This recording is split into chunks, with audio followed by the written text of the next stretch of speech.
এখন শোনা যাচ্ছে? জি স্যার। আচ্ছা, তো জি দেখি স্যার। তাহলে কি হয়। ওকে, তাহলে যেটা বলছিলাম যে আমরা আজকে যেহেতু হলি থার্সডে কবিতা দুটো পড়বো, তো প্রথমে আমরা হলি থার্সডে কী জিনিস সেটা একটু পড়ে নিই। হলি থার্সডে হলো ক্রিশ্চিয়ান রিলিজিয়নের একটা গুরুত্বপূর্ণ দিন।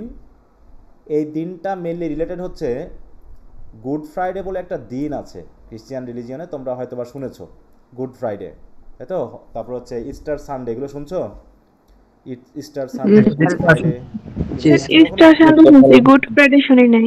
আচ্ছা, হ্যাঁ, গুড ফ্রাইডেটা হচ্ছে স্যার ইস্টার গুড সানডের ফ্রাইডে সাথে আমাদের রিলেটেড, ক্রুসিফিকেশন না? ঠিক আছে?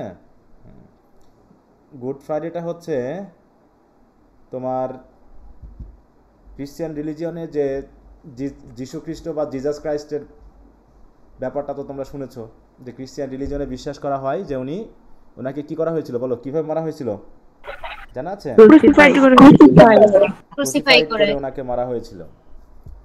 তো ওই যেদিন তাকে মারা হয়েছিল সেই দিনটাকে আমরা বলে থাকি হচ্ছে গুড ফ্রাইডে। ওটা শুক্রবারের দিন মনে করা হয় যে ওনাকে শুক্রবারে ক্রুসিফাইড করা হয়েছিল, এবং তিনি তার 3 দিনের দিন, হ্যাঁ, তাহলে শুক্রবার, শনিবার, তারপর হচ্ছে কি রবিবার। ক্রুসিফাইড কি? ক্রুসিফাইড কি?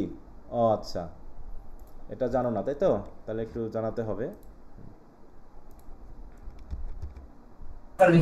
ক্রুশবিদ্ধ করে মারা।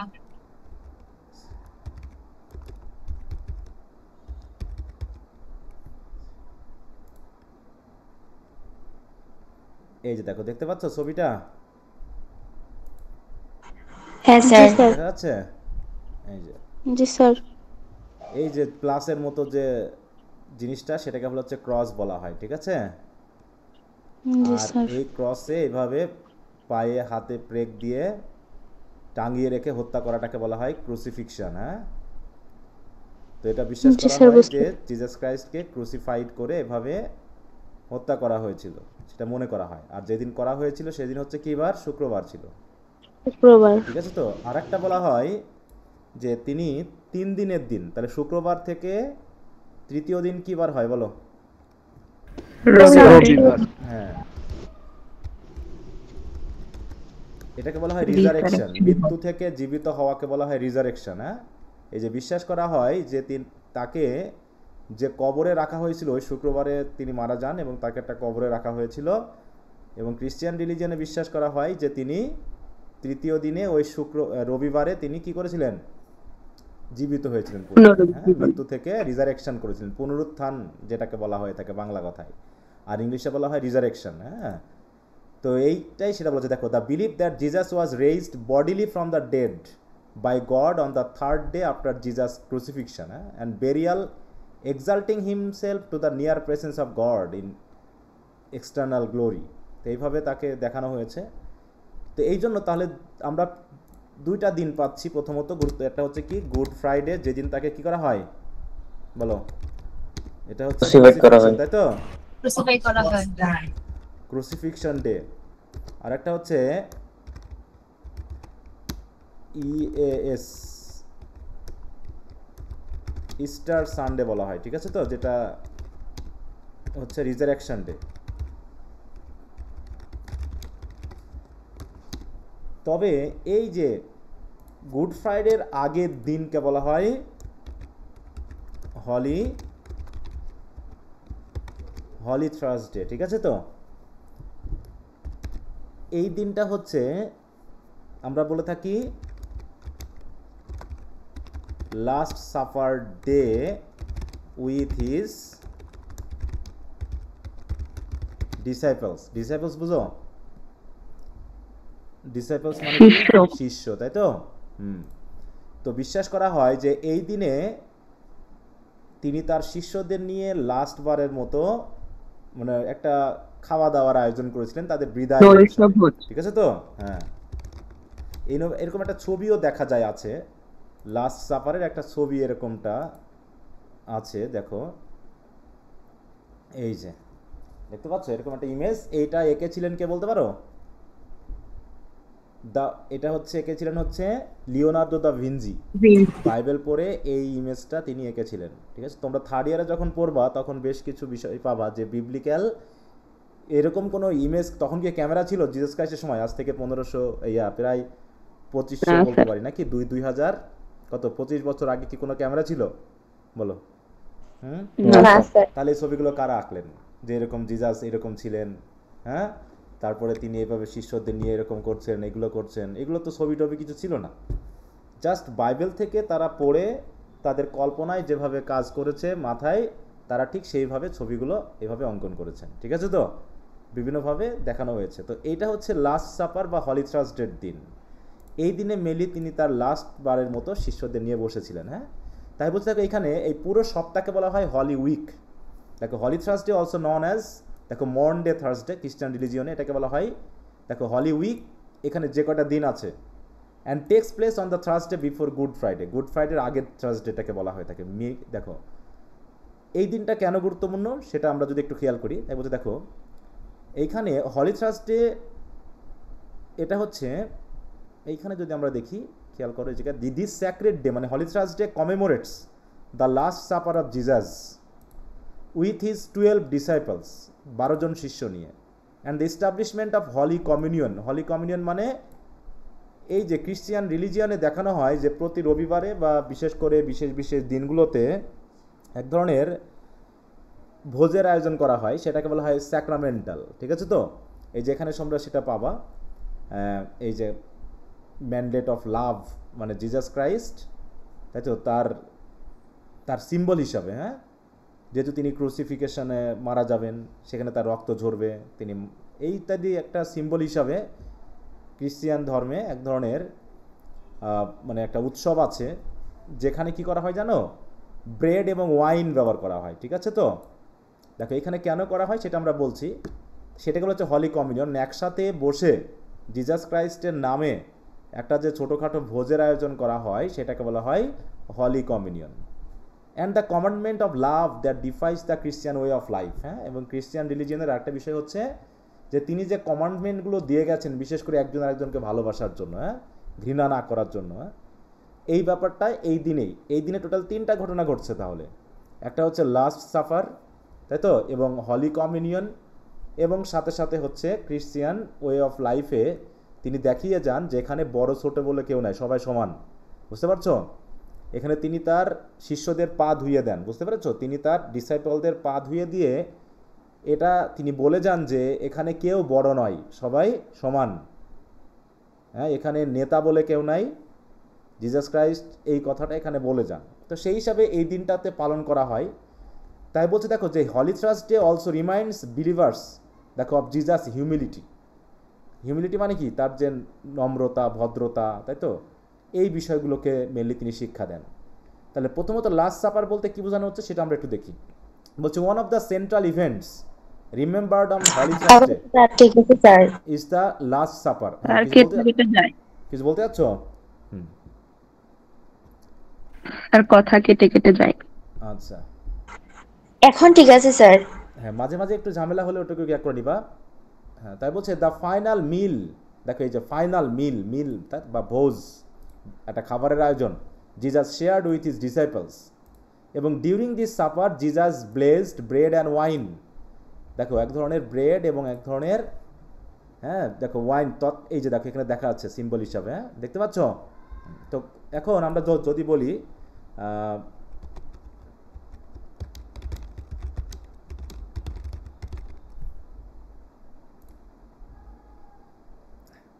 এই যে এটা দেখা যাচ্ছে,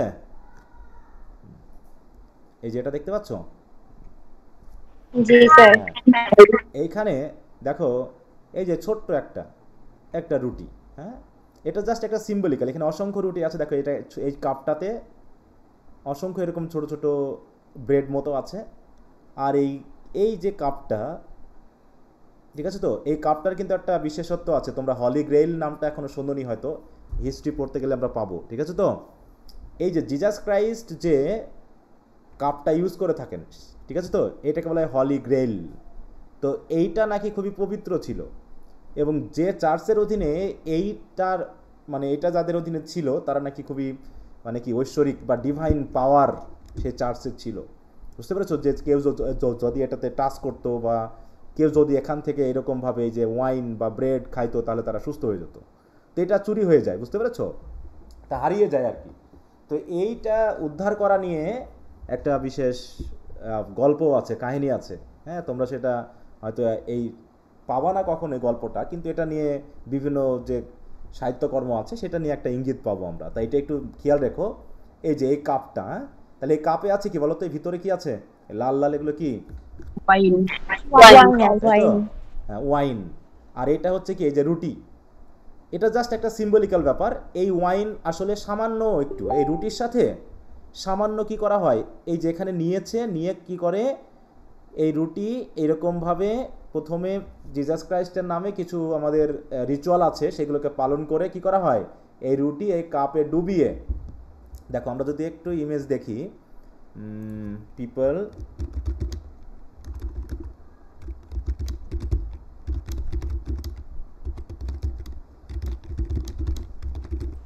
স্যার কাপের নামটা কি বলছিলেন?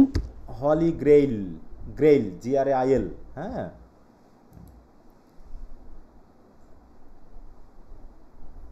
এই যে দেখো, এই যে বাচ্চাটা যেমন খাচ্ছে, ঠিক আছে তো? দেখতে পাচ্ছ এরকমভাবে লাইন করে মানুষ আসে। এই যে দেখো, এই যে একজন মনে করো বিশপ বা একজন ফাদার কি করছে, এই যে এই কাপে করে, এই কাপের ভিতরে কি করা হয়েছে, প্রথমে এই রুটিটাকে একটু ডুবানো হবে, ঠিক আছে তো? এই যে কাপ মনে করে, এটা রুটিটা একটু ডুবিয়ে কি করা হবে, এই যে একে খাওয়ানো হবে। এটা আসলে কিসের জন্য করা হয়? এটা সাহিত্যকর্ম অনেকটা সিম্বলিক্যাল ব্যাপার। এটা হচ্ছে ব্রেড মেইনলি সিম্বলাইজ করে হচ্ছে জিজাস ক্রাইস্টের মনে করো শরীরের মাংসকে নির্দেশ করে, ঠিক আছে তো? আর ওয়াইনটা হচ্ছে তার রক্তকে নির্দেশ করে। এটা দিয়ে এই বিশ্বাসটা করা হয় যে যতবার বা প্রত্যেক চার্চ অনুষ্ঠানে যখনই আমরা এটা ব্যবহার করি, এটা আসলে আমাদের স্মরণ করিয়ে দেয় যে জিজাস ক্রাইস্ট আমাদের জন্য ক্রুসিফাইড হয়েছিলেন। আমরা যে ল্যাম্প পড়লাম না, ল্যাম্পে কেন জিজাস ক্রাইস্টকে ল্যাম্প বলা হয়, তাই তো? জিজাস ক্রাইস্টকে কেন ল্যাম্প বলা হয়? কারণ ওই যে ওল্ড টেস্টামেন্টে কি করা হতো, যে গডের উদ্দেশ্যে বা আল্লাহর উদ্দেশ্যে কি করা হতো, বলি দেওয়া হতো, তাই না? স্যাক্রিফাইস করা হতো কি, ভেড়া নাকি খুঁতবিহীন যে ভেড়াগুলোকে, সেগুলো মানে কি করা হতো, জিজাস ক্রাইস্টের উদ্দেশ্যে বলি দেওয়া হতো, স্যাক্রিফাইস করা হতো। তো আমাদের ক্রিশ্চিয়ানিটিতে বিশ্বাস করা হয় যে জিজাস ক্রাইস্ট নিজেই আমাদের জন্য স্যাক্রিফাইসড হয়েছেন। এই জন্য তাহলে, এবং ওই যে যে ভেড়া বা মেষটাকে বলি দেওয়া হতো, তার মাংস আবার ওই চর্বি মেনলি বলি দেওয়া হতো, ঠিক আছে? যে তৎকালীন সময়ে কি করা হতো, ওই ভেড়া বা যে সকল জিনিস স্যাক্রিফাইস করা হতো, ওর চর্বিগুলো নেওয়া হতো, চর্বিগুলো নিয়ে আগুনে পোড়ানো হতো। পোড়ালে পারে ওর যে সুগন্ধিটা বার হতো বা গন্ধটা বার হতো, ওইটা নাকি সৃষ্টিকর্তা বা গড বা, তাই তো, যার আছে, যেটা কোনো বলা হচ্ছে ইহুদিতে বিভিন্ন ধরনের নাম আছে, উনি নাকি সন্তুষ্ট হন যে আমার মানুষেরা আমাকে স্মরণ করছেন, ঠিক আছে তো? তো এইভাবে এই ব্রেডটা সিম্বলাইজ করতেছে ফ্লেশকে, the flesh of Jesus Christ, and wine is symbolise, তাই তো? মানে wine symbolises the blood of Jesus Christ. তো সেই হিসাবে কি করা হয়, এবং এটা জিজাস ক্রাইস্ট নিজেই বলে গেছেন, বিশ্বাস করা হয় যে তিনি তার এই লাস্ট সাপারের দিন তিনি তার শিষ্যদের বলে গেছেন যে আমাকে তোমরা স্মরণ করবে এইভাবে। দেখো এই যে বলছে, হ্যাঁ, তাহলে কি হচ্ছে, during this supper Jesus blessed bread and wine and gave them to his disciples, explaining that the bread symbolized his body and the wine his blood. হ্যাঁ, এইটা সিম্বলাইজ করছেন। This act establish the sacrament of the, দেখো, Eucharist. এটা আবার কি জিনিস? হ্যাঁ, ইউখারিস্টটা কি? এখানে বেশ কিছু শব্দ আছে, সবাই শুনতে পাচ্ছ তো আমাকে? স্যার ওনাকে কেন ক্রুসিফাইড করা হলো? উনি জানতো যে ওনাকে ক্রুসিফাইড করা হবে? হ্যাঁ, উনি জানতেন বলে বিশ্বাস করা হয়। সবার দোষ উনি নিজের উপর নিয়ে নেন। দেখে বলছে কি, Eucharist is a Christian sacrament and right. Eucharist হচ্ছে Christian sacrament known as the holy communion, এই যে হলি কমিউনিয়ন, হ্যাঁ, অর দ্য লর্ড সাপার। এখানে commemorate the last supper by using consecrated বা পবিত্র ব্রেড অ্যান্ড ওয়াইন, এগুলোকে ব্যবহার করার মাধ্যমে এটা সিম্বলাইজ করা হয় আর কি। হ্যাঁ, তো এইখানে একটা জিনিস একটু বলে রাখি, যে অনেকেই তোমরা বা বাইরের ইয়ারা মনে করে, বা আমাদের ক্রিশ্চিয়ান রিলিজিয়নেও অনেকে মনে করে যে ওয়াইন খাওয়া নাকি খ্রিস্টান ধর্মে নিষেধ না, তাই তো? তোমাদের কি মনে হয়? তোমরাও কি এটা মনে করো যে ওয়াইন খাওয়াটা খ্রিস্টান ধর্মে নিষিদ্ধ না? এটাই তো মনে হয়। তার আইডিয়া নাই। হ্যাঁ, আইডিয়া নাই। স্যার এটা সম্পর্কে তো এই জানি না। সম্পর্কে কোনো না, ধারণা অনেকে নাই। বলে তো, তাই মানে ভাবছি যে আসলে এমন কোনো ধর্ম আছে না যদি স্যার, সেটা ধর্ম ওয়াইন হয়ে থাকে, আসলে সবাই যদি নেগেটিভলি নিবে। ধর্মীয় কোনো ব্যাপার হয়ে থাকে, কোনো জায়গাতেই নেশা বা মাতলামি যে নিষেধাজ্ঞা না, এমন কোনো ধর্ম পৃথিবীতে থাকতে পারে যেখানে নেশা করাটা নিষিদ্ধ না? বলো। না স্যার, এটা সবাই নেগেটিভলি নিবে। হ্যাঁ, এটাকে ধর্ম বলা যাবে না যেখানে যদি মনে করা হয় যে নেশা দ্রব্যটা অবৈধ না। যদি ধর্ম সাপোর্ট করে তাহলে সেটা ধর্মের মধ্যে পড়ে, কারণ নেশা মানুষকে সুস্থ রাখে না, স্বাভাবিক রাখে না। হ্যাঁ, এই যে ওয়াইনটা ইউজ করা হয়, এটা চার্চের জাস্ট একটা সিম্বল হিসাবে। এটা এমন না যে সবাই গ্লাস গ্লাস ওয়াইন খেয়ে মাতলামি করে, ব্যাপারটা কিন্তু এরকম না। ঠিক আছে, এটা জাস্ট তিনি যেহেতু সেই সময়ে, তখনকার সময়ে পানীয়ই ছিল হচ্ছে এই ওয়াইন। যেমন আমরা এখন কি পানীয় হিসাবে ইউজ করি, কি 7 আপ যেগুলো আছে আমরা ইউজ করি না, ওইরকম তৎকালীন সময়ে এই ওয়াইন কি থেকে তৈরি হয় জানো তো? ওয়াইন কি থেকে তৈরি হয়? আঙ্গুর থেকে। বিভিন্ন হ্যাঁ, ওই ফল জায়গা, ওই দেশগুলোতে আঙ্গুর, আপেল, এই সকল জুস থেকে এইগুলোকে তৈরি করা হয়। বুঝতে পেরেছো তো? যাই হোক, আমরা ওই যে ওড টু অটাম পড়েছিলাম না, ওড টু অটাম পড়েছিলাম। জি স্যার। হ্যাঁ স্যার। জি স্যার। ওখানে যে আপেল জুস, আঙ্গুরের ওই জিনিসগুলো মেনলি, তো এগুলোকে অ্যালকোহলিক করা হয়, সেটা তো আলাদা পারপাস আছে। কিন্তু এখানে যেটা করা হচ্ছে সেটা হচ্ছে খামিবিহীন রুটি বলা হয়। সেই রুটিটা আবার খামিবিহীন, খামি মানে হচ্ছে ফুলবে না রুটিটা। ঠিক আছে, খামি থাকলে রুটি ফুলে যায়, কিন্তু এটা হচ্ছে এমনভাবে পিউরিফাইড করা হয় যেখানে খামি থাকে না। হ্যাঁ, তো যাই হোক হচ্ছে এটাকে, তাহলে এটা জাস্ট আমি আর বেশি পড়ছি না, তোমরা একটু পড়ে নিও। এরপর হচ্ছে দ্বিতীয় ব্যাপারটা হচ্ছে the act of humility. Humility মানে কি? মানে নিজেকে ছোট করা, তাই তো? নিজেকে কি করা? ছোট করা, নিজেকে অহংকারী না করা, সেই ইডিপাসের মতো অহংকারী না করা, তাই তো? তিনি নেতা বলে তুমি যা খুশি তাই করবা, তুমি একদম নিজেকে বড় মনে করবা, ব্যাপারটা এরকম না। এখানে তিনি এই টিচিংটা করেন যে another important event of Holy Thursday is Jesus washing his disciples feet. তিনি তার এই যে তার শিষ্যদের পা তিনি নিজেই ধুয়ে দেন। In the culture of that time foot washing was a task reserved for servant. এটা ছিল মাত্র পা ধুয়ে দিতে পারে একজন সার্ভেন্ট, তার মালিককে, একজন লিডার না। তৎকালীন সময় এটা নিয়ম ছিল, কিন্তু তিনি একজন লিডার হিসাবে এই কাজটা করে গেছেন যাতে মানুষ হিউমিলিয়েটেড মানে কি বোধ না করে, অন্যকে মানে নিজের চেয়ে ছোট কোনো মানুষকে সেবা করতে গিয়ে যেন সে হিউমিলিয়েটেড বোধ না করে, যাতে সে হাম্বল করে। তাই বলছে দেখো, by performing this humble act Jesus demonstrated that leadership in Christianity means service, compassion and love. অতএব লিডারশিপ মানে হচ্ছে নেতামি করা না, তাই তো? ক্ষমতা দেখানো না, মানে সেবা করাটাই হচ্ছে নেতার উদ্দেশ্য। কম্প্যাশন দেখানো, ভালোবাসা দেখানোই হবে নেতার উদ্দেশ্য। নেতার উদ্দেশ্য অন্যের কাছ থেকে টাকা মেরে বড় হওয়া নয়। ঠিক আছে তো?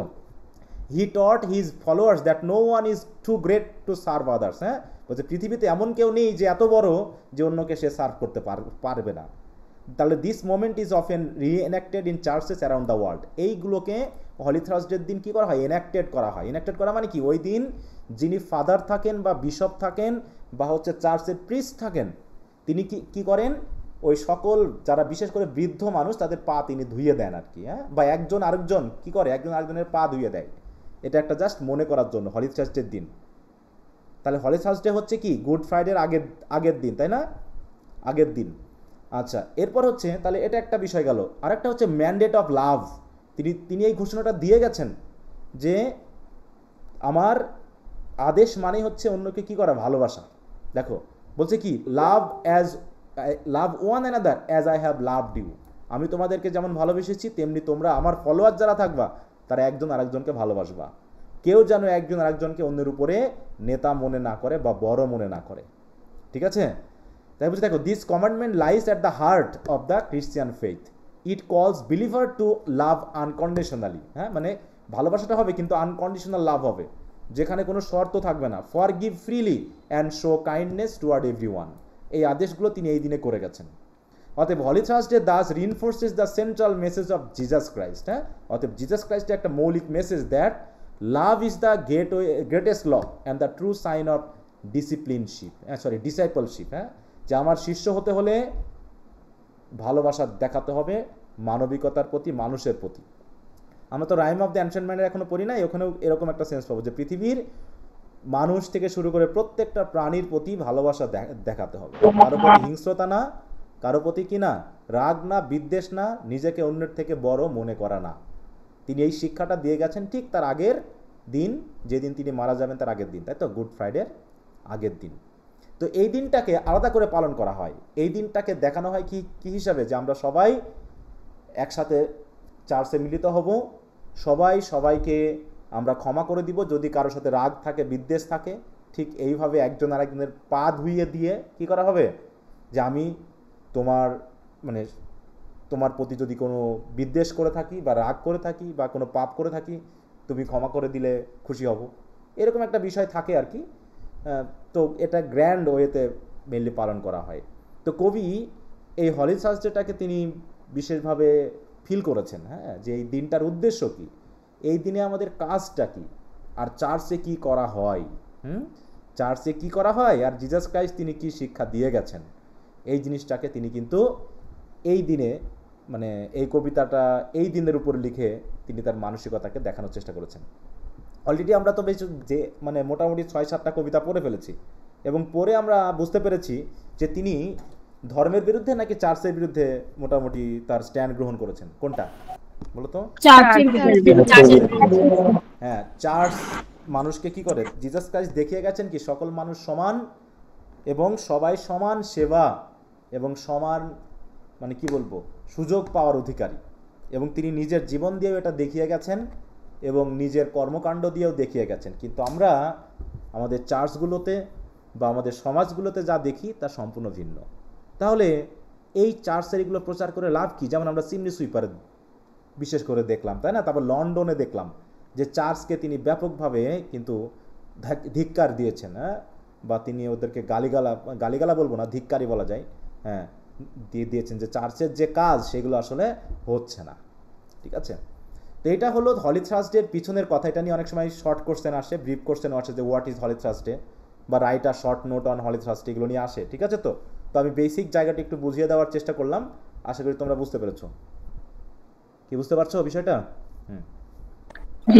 আচ্ছা, হ্যাঁ বলো, কেউ কিছু বলতে চাচ্ছ?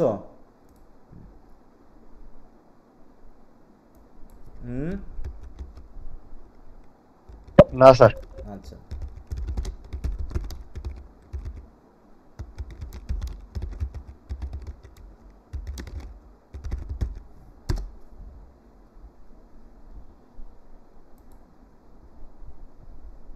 এগুলো নিয়ে ভিডিও ক্লাস আছে, এই যে দেখো, এইভাবে দেখো, এই যে দেখতে পাচ্ছ, এই যে দেখো, মানে এটা চার্চ ভিত্তিক, হ্যাঁ, যে এই যে প্রিস্ট একজন কি করছেন, একজন মানুষের পা ধুয়ে দিচ্ছেন, দেখতে পাচ্ছ তো? স্যার এইগুলো কি এখনো করা হয়? এখনো করা হয়, এই হলি থার্সডেতে করা হয়। হ্যাঁ, এই যে দেখো এখানে। স্যার হোলি থার্সডে কি ইস্টার সানডের আগে যে থার্সডেটা ওইটা? হ্যাঁ, ওটাই তো বললাম আমি এতক্ষণ ধরে, বললাম না, বলো, এই যে এখানে লিখলাম না আমি, আমি তো কলেজ জয়েন হইছি তো এই কারণে। ইস্টার সানডে তার আগের শুক্রবার হচ্ছে গুড ফ্রাইডে, আর তার শুক্রবারের আগের দিন হচ্ছে কি হলি থার্সডে। এইটা হচ্ছে একই সপ্তাহের, ঠিক আছে তো? কারণ ক্রিশ্চিয়ান রিলিজিয়নের সপ্তাহ শুরু হয় শনিবার থেকে আর শেষ হয় রবিবারে, ঠিক আছে তো? কারণ কি ক্রিশ্চিয়ান রিলিজিয়নে হলিডে কবে বলো তো? অন্যান্য দেশে হলিডে কবে? রবিবার, ঠিক আছে তো? সানডেতে। হ্যাঁ, ওকে, তা সানডের বিশেষত্ব আছে। তাহলে দেখো, এই যে দেখতে পাচ্ছ, এই যে চার্চে বিশেষভাবে এটাকে মানে কি বিশেষভাবে পালন করা হয়। হ্যাঁ, এই যে দেখো, সকল লোক চার্চে আসে এবং সেগুলোকে পালন করা হয়। দেখো, এই যে বিভিন্ন চার্চে বিভিন্নভাবে ভিডিও আছে অনেক, তোমরা যদি দেখতে পারো, ভিডিওগুলোও দেখতে পারো, সেটা নিয়ে সমস্যা না। তো যাই হোক, আশা করি হলি থার্সডের বিষয়ে কিছুটা আজ তোমরা পেয়েছো। ওকে, তাহলে আমরা এখন একটু কবিতাতে চলে যাই। আচ্ছা, এখানে একটু কথা আছে, সেই কথাটা তোমাদের ওর সাথে রিলেটেড না, কিন্তু এই ঘটনার সাথে রিলেটেড বলে আমি দিয়ে দিয়েছি, কখনো কখনো এই জিনিসটা কাজে লাগতে পারে। ওকে, তাহলে কি হলি থার্সডে চার্চে যখন উপস্থাপন করা হয় তখন কি সবাই বিশেষ ভাবে চার্চে উপস্থিত হয়, তাদের পবিত্রতা বজায় রেখে, তাই তো? সুন্দর পোশাক পরে এখানে একদম শিশু থেকে শুরু করে সকল শ্রেণীর মানুষ চার্চে কিন্তু মিলিত হয়। কিন্তু এখানে আমরা যেটা দেখব সেটা হচ্ছে যে শিশুদেরকে নিয়ে মিল এখানে দেখানো হবে, ঠিক আছে তো? শিশুদেরকে নিয়ে দেখো, ইট was on a holy Thursday. আচ্ছা একটু মিউট রাখো, কারো মনে একটু মিউট আছে। জুবাইদা রহমান। আচ্ছা তাহলে কি বলছে, it was on a holy Thursday their innocent faces clean. তাহলে শিশুদের ফেসটাকে তিনি বলছেন কি ইনোসেন্ট ফেসেস, এবং ফেসটা কেমন বলো, ক্লিন। মানে বাচ্চাদেরকে চার্চে নিয়ে যাওয়া হচ্ছে, তাহলে অনেক বাচ্চা, তাই বলছে দেখো their innocent faces clean the children walking. তাহলে সেই চিলড্রেনগুলো বাচ্চাগুলো কি করছে, হেঁটে হেঁটে যাচ্ছে, 2 and 2, কয়জন করে যাচ্ছে বলো, দুইজন করে হেঁটে যাচ্ছে, তাই তো। এবং তারা কি বেশে যাচ্ছে, একদম তাদেরকে হয়তো বা সুন্দর করে কি করা হয়েছে, তাদের ফেসগুলোকে পরিষ্কার করে দেওয়া হয়েছে। এখানে আরেকটা জিনিস একটু বলে রাখি, সেটা হলো চার্চের অধীনে, হ্যাঁ সেটা সারা বিশ্বে চার্চের অধীনে 3টা জিনিস প্রধানত থাকেই। যেখানে চার্চ থাকে সেখানে 3টা জিনিস প্রধানত থাকে। একটা হলো প্রথমত একটা কি থাকবে, চার্চ থাকবে, যেটাকে বলা হয় প্যারিশ। গ্রাম ভিত্তিক চার্চকে কি বলা হয়ে থাকে বলো, প্যারিশ। চার্চকে, তাই তো, চার্চের অধীনে থাকে হচ্ছে একটা গ্রামকে বলা হয় প্যারিশ। এবার এই একটা প্যারিশ বা একটা চার্চের অধীনে একটা স্কুল থাকে, একটা হসপিটাল অর ক্লিনিক থাকে, আর একটা থাকে হচ্ছে চ্যারিটি স্কুল, যেটাকে বোর্ডিং স্কুল বলা হয়, ঠিক আছে তো, চ্যারিটি স্কুল অথবা বোর্ডিং স্কুল বলা হয়, যেখানে হোস্টেল মতো এখানে থাকা হয়। তাহলে চার্চ থাকে, চার্চের সাথে স্কুলের সাথে এটা দিই। কখনো কখনো শুধু স্কুল থাকে, যেখানে চ্যারিটি স্কুল না, এটা সবার অধীনে থাকে, একটা করে ক্লিনিক থাকে, হসপিটাল থাকে। তো এরকম একটা বোর্ডিং স্কুলে কিন্তু আমি মানুষ হয়েছি, বুঝতে পেরেছ। আমাদের চার্চের অধীনে আমরা 3 ভাই বোন। আমাদের মা মারা যায় 1999 সালে। মারা যাওয়ার পর আমরা প্রধানত এই বোর্ডিং হোস্টেলে বা চ্যারিটি স্কুলে মানুষ হওয়া, বুঝতে পারছো। আমার ছোট ভাই ছিল হচ্ছে নওগাঁতে, সান্তাহার, নওগাঁ সান্তাহার, ওখানে একটা খ্রিস্টান চার্চ আছে, তার অধীনে একটা বোর্ডিং স্কুল ছিল, এখন সেটা নাই, বন্ধ হয়ে গেছে। ওখানে আমার ছোট ভাই থাকতেন। আর আমার ছোট বোন সে ছিল হচ্ছে বরিশালে, বরিশাল অক্সফোর্ড মিশন বলে একটা মিশন আছে। বরিশালের কেউ আছো? দেখবা যে বরিশাল অক্সফোর্ড মিশন বলে একটা মিশন আছে, ওখানেও বোর্ডিং স্কুল আছে, ঠিক আছে তো। ওখানে আমার ছোট বোন থাকতো। হ্যাঁ, আর আমি থাকতাম আমার এলাকায় বা আমার গ্রামে, ঠিক আছে তো। এখন সব এগুলো বন্ধ হয়ে গেছে, অধিকাংশই নাই, ঠিক আছে তো। তো এরকম একটা বোর্ডিং স্কুলে আমি মোটামুটি মানুষ হয়েছি। আমি এসএসসি পর্যন্ত বোর্ডিং স্কুলে ছিলাম। তো যাই হোক, এরকম বোর্ডিং স্কুলে বাচ্চারা থাকে, তার মানে যারা হচ্ছে গরিব বা যাদের বাবা নাই বা মা নাই বা একদমই বাবা মা কেউ নাই, তাদেরকে ফ্রিতে, বুঝতে পেরেছ, ফ্রিতে মোটামুটি এখানে পড়াশোনা, খাওয়া দাওয়া সব করানো হয়। তো স্যার আপনার একটা ছবিও ছাড়ছিলেন ফেসবুকে একবার, হ্যাঁ ওই বোর্ডিং স্কুলের। হ্যাঁ, বোর্ডিং স্কুলের ব্যাপারে একটা দিয়েছিলাম, অনেকদিন পরে গিয়েছিলাম, সেগুলো সব বন্ধ হয়ে আছে, এখন সব বন্ধ হয়ে গেছে, এখন আর ওগুলো চলে না। তো দেখো এই যে বোর্ডিং স্কুলে তাহলে বাচ্চাদেরকে রাখা হতো, আমরা ছিলাম টোটাল 35 জন, আমি যেটাতে ছিলাম। তো আমাদের স্যার এটা কি এতিমখানার মতো নাকি? হ্যাঁ বলো। স্যার ওই স্কুলটাও বন্ধ? একজন বলো, আমি ঠিক বুঝতেছি না, 2 জন বললে কথা বোঝা যাচ্ছে না। বলছিলাম যে এতিমখানার মতো নাকি বোর্ডিং স্কুলটা? এতিমখানা তো একদম যাদের পিতামাতা থাকে না তাদের জন্য, কিন্তু এটা ঠিক ওরকমটা ধরতে পারো, যেটা তোমরা এভাবে চিনো ওরকমটা বলতে পারো, ঠিক আছে। স্যার বলছিলাম ওই স্কুলটা কি এখন বন্ধ হয়ে গেছে? হ্যাঁ, স্কুলটা আছে, কিন্তু চ্যারিটি স্কুল বা বোর্ডিং স্কুলটা নাই, ঠিক আছে তো। স্কুল আছে গ্রামের, মানে ওই যে স্কুল আমরা পড়তাম মিশন স্কুল, সেটা আছে। যেমন কুষ্টিয়াতে যারা আছো তারা যদি দেখো যে এখানে কুষ্টিয়া মিশন স্কুল বলে একটা স্কুল আছে, প্রত্যেকটা যেখানে চার্চ আছে তার অধীনে একটা স্কুল আছে। বগুড়াতে যারা আছো দেখবো যে বগুড়া মিশন স্কুল আছে, ঠিক আছে তো। প্রত্যেকটা জেলাতেই, তুমি দিনাজপুর, তারপর জয়পুরহাট বলো, নওগাঁ বলো, মানে যে যেখানে আছো। আমি ইন্টারে একটা মিশনারি কলেজে পড়তাম। মিশনারি কলেজে যেমন তোমরা যদি বলো, ওই যে তোমার নটরডেম, যেটা নটরডেম, হ্যাঁ ওটা তো চার্চের অধীনে, তাই না, ক্যাথলিক চার্চের অধীনে। ঢাকায় যে স্কুলগুলো আছে অধিকাংশ যেগুলো খ্রিস্টান স্কুল, সবগুলোই কোনো না কোনো একটা চার্চের অধীনে।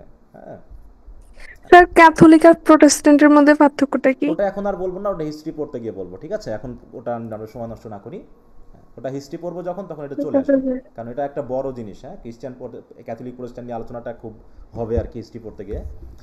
তো যাই হোক, তাই এখানে কাদেরকে নেওয়া হয়েছে, এই চিলড্রেনগুলো হচ্ছে ওরকম বোর্ডিং স্কুলে বা চ্যারিটি স্কুলে থাকা চিলড্রেনদের কিন্তু, ঠিক আছে? তো যখন এটা যেহেতু চার্চের সাথে রিলেটেড, এটা বাধ্যবাধকতা রয়েছে। যেমন তোমরা যদি মাদ্রাসা বলো বা এতিমখানা বলো, ওদের বাধ্যবাধকতা আছে না যে মসজিদে যেতে হবে, নামাজ পড়তে হবে, বাধ্যকতা আছে তো নাকি? তো ওই গরিব ছেলে মেয়েদের তাদেরকে কি করা হয়, চার্চে নিয়ে যাওয়া হয় সকাল বিকাল, যখনই চার্চ হয় সেই চার্চে তাদেরকে বাধ্যতামূলক যেতে হবে, এবং তাদেরকে বিভিন্ন মানে বিশেষ স্ট্রিক্ট কোড এবং নিয়ম মেনটেন করে সেগুলো পরিচালনা করতে হবে। তো এই বাচ্চাগুলোকেও কি ওরকম লাইন ধরে চার্চে যেতে হবে, বুঝতে পারছো? চার্চে যেতে হবে, তাও আবার লাইন ধরে, ঠিক আছে? তো যেন কোনো রকম এলোমেলো না হয়, কেউ যেন অনিয়ম না করে, ঠিক আছে? তা ওই দিন যেহেতু একটা বিশেষ দিন, তা সবাইকে নিশ্চয়ই সুন্দর পোশাক পরিয়ে দেওয়া হয়েছে, তাদেরকে সুন্দর করে সাজিয়ে টাজিয়ে তাই তো ফ্রেশ করে দেওয়া হয়েছে। তাই বলছি, it was on a holy Thursday, their innocent faces clean, the children walking two and two in red, blue and green. হ্যাঁ, রেড, ব্লু অ্যান্ড গ্রিন মানে কি? পোশাক, তাই তো? বিভিন্ন পোশাক পরে তারা যাচ্ছে, কেউ রেড, কেউ ব্লু, কেউ গ্রিন, বিভিন্ন পোশাক পরে কি তারা দুইজন করে লাইন দিয়ে পাশাপাশি হেঁটে হেঁটে কোথায় যাচ্ছে বলো? ওই চার্চের দিকে যাচ্ছে, ঠিক আছে? তো এবং তাদের সামনে একজন যাচ্ছে, দেখো, হ্যাঁ, গ্রে হেডেড বিডলস। দেখো, ব্রিডলস মানে বুঝো তো? মনে করো একজন হচ্ছে লিডার, মানে যে হচ্ছে পথ দেখায় বা নিয়ে যায় আর কি। হ্যাঁ, দেখো বিডল মানে হচ্ছে আ সেরিমোনিয়াল অফিসার। দেখো, হ্যাঁ, a ceremonial officer of a church, college or similar institution. তাহলে বিডল হচ্ছে একজন অফিসার, চার্চের একজন অফিসার, যে কি করে ওই চার্চ পরিচালনা করে বা চার্চ প্রিস্টকে সাহায্য করে বিভিন্ন কাজ পরিচালনা করতে। সে হচ্ছে ওই বাচ্চাদেরকে কি করছে, দেখো নিয়ে যাচ্ছে। হ্যাঁ, গ্রে হেডেড বিডলস ওয়াট বিফোর মানে কি তাদের সামনে হেঁটে যাচ্ছে, কি নিয়ে? With wands as white as snow. হ্যাঁ, তাহলে সে আবার পোশাক পরে আছে সাদা পোশাক, যেহেতু চার্চে যারা প্রিস্ট হয় তারা কি কেমন পোশাক পরে বলো তো? সাদা রঙের। সাদা, তাই তো? দেখো, বিডলস উইথ আ ওয়ান্ড। এখন ওয়ান্ডটা কেমন দেখবা, বিশপ, পাদ্রী বা এরা এক ধরনের একটা লাঠি নিয়ে থাকে আর কি। হ্যাঁ, ঠিক রাজাদের মতো। দেখো, আমরা যদি এই যে দেখতে পাচ্ছ, এই যে এরকম একটা লাঠি তার হাতে থাকে। হ্যাঁ, তা এই লাঠি হাতে একজন বিডলস কি করছে, ওই বাচ্চাদের সামনে হাঁটছে। এই যে এটা যদি তোমরা একটু খেয়াল করো, এই যে বাচ্চাগুলো মনে করো দুইজন করে দুই লাইনে আসতেছে, আর একজন বিডল তাদেরকে কি করছে, পথ দেখিয়ে চার্চের দিকে নিয়ে যাচ্ছে, বুঝতে পারছো?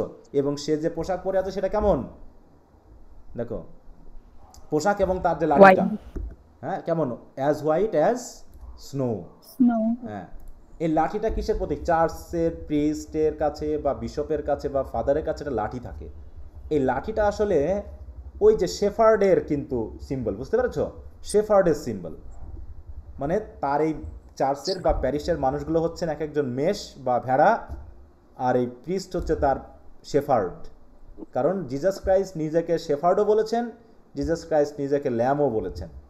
জিজাস ক্রাইস্ট নিজেকে বলছেন কি, আমি হচ্ছে কি মেষ পালক বা শেফার্ড, আমি আমার মেষদেরকে বা আমি আমার লোকজনকে সঠিক পথে পরিচালনা করি। তো সেটাকে সিম্বলাইজ করতে চার্চেরা দেখবো যে তারা হচ্ছে রাখাল হয়, তাদের হাতে একটা লাঠি থাকে না বলো?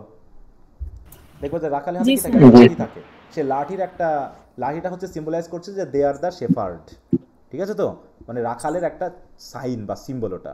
তো এখানে ওয়ানটাও সেরকম, যে তারা রাখাল হিসেবে যাচ্ছে আর পিছনে ভেড়াগুলো যাচ্ছে, ছোট বাচ্চারা হেঁটে যাচ্ছে। এবং তারা কতদূর পর্যন্ত হেঁটে যাচ্ছে? Till into the high dome of Paul's they like Thames water flow. দেখো, তারা হেঁটে যাচ্ছে কতদূর পর্যন্ত? পলসের ডুম পর্যন্ত, হাইডুম অফ পলস বুঝো?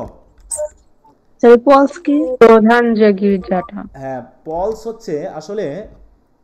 হচ্ছে একজন সেইন্টের নাম, বুঝতে পারছেন? তো তার নামে গির্জাটাকে দেওয়া হয়েছে সেন্ট পলস ক্যাথেড্রাল বলা হয়। এটা সংক্ষেপে তিনি পলস বলেছেন মাত্র, ঠিক আছে? তো এটা মেইনলি নির্দেশ করা হচ্ছে, দেখো এই যে সেন্ট পলস ক্যাথেড্রাল মানে চার্চ বোঝায়, ঠিক আছে? তো বিশাল বড় চার্চ। দেখো, Saint Paul's cathedral, formerly cathedral church of Saint Paul the apostle. হ্যাঁ, অ্যাপোস্টল মানে হচ্ছে শিষ্য বা হচ্ছে যিনি জিসাস ক্রাইস্টের ফলোয়ার ছিলেন। তো এইটা হচ্ছে সেই চার্চ, হ্যাঁ, সেই চার্চের দিকে ছোট বাচ্চাদেরকে কি করছে, বোর্ডিং হোস্টেল থেকে চার্চের দিকে নিয়ে যাচ্ছে। কে নিয়ে যাচ্ছে বলো? একজন কি বিডলস, এবং বিডল একজন না অনেকজন, এখানে বিডলস অনেকজন আছে, তার মানে কয়েকজন আছে, এবং তাদের অনেক, তা হচ্ছে গ্রে হেডেড বিডলস। গ্রে হেডেড কেন? কারণ তাদের অবশ্য চুল পেকে গেছে, তাই তো, এরকম। তাহলে দেখো, হ্যাঁ, মানে ওল্ড মেন যাদেরকে বোঝানো হচ্ছে, এই গ্রে হেডেড দিয়ে বোঝানো হচ্ছে তারা হচ্ছে ওল্ড হয়ে গেছে। তাই grey headed beadles walked before with wands as white as snow till into the high dome of Paul's. Dome বলতে এই যে এইটাকে বোঝায়, তাই না, মানে আলটিমেটলি এটাকে চার্চকে বোঝানো হচ্ছে। তাই তো হাই ডুম অফ পলস মানে হচ্ছে সেন্ট পলস ক্যাথিড্রালকে বোঝানো হচ্ছে। তারা সেখানে, এবং যখন তারা হাঁটছে তাদেরকে কেমন লাগছে দেখতে বলো তো?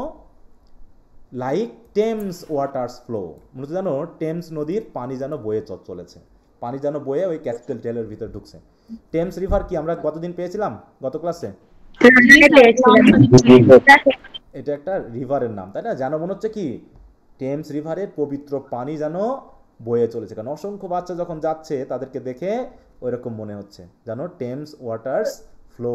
ঠিক আছে, তো তো এইটুকু বুঝতে পারছো সবাই রেফারেন্সগুলো? জি স্যার। একটু করি, অনেকগুলো কথা বলা লাগলো এইটুকু বোঝাতে গিয়ে, কারণ না হলে ক্লিয়ার হবে না বিষয়টা।